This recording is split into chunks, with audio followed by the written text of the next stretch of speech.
अकोला जिल्ह्यातील अकोटमध्ये पहलगाम येथे झालेल्या दहशतवादी हल्ल्याचा निषेध करण्यासाठी सकल हिंदू समाजातर्फे बंदची हाक देण्यात आली। या प्रकारच्या हल्ल्याचा विरोध स्थानिक नागरिक आणि सामाजिक संघटनांनी आवर्जून केला। पहलगाम हल्ल्याच्या विरोधात स्थानिक नागरिक सामाजिक संघटनांनी आवाज उठवला। बंदच्या माध्यमातून नागरिकांनी एकता दर्शवली आणि अशा हल्ल्याचा दुःखद परिणामाचा विरोध केला। दहशतवादाविरुद्ध एकजुटीच्या आवाहनाद्वारे समाजात सुरक्षिततेची भावना कायम ठेवण्याचा प्रयत्न केला जातोय। अकोट शहरातील बाजारपेठ आणि सर्व प्रतिष्ठान यावेळी बंद ठेवण्यात आले। अत्यंत शांततेनं आणि संस्कृतीनं आज अकोट बंद झालेला आहे।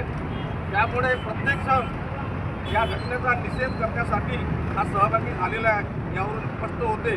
त्यामुळे आपण अतिशय वेळ न घेता आपण या ठिकाणी जे मृत व्यक्ती आले, जे आपल्या या काश्मीरच्या खोऱ्यामध्ये ज्यांना शहीद झाल्या, एक प्रकारे शहीदच झाले असं म्हटलं तरी आपण ठरणार नाही, त्यांना आपण भावपूर्ण श्रद्धांजली या ठिकाणी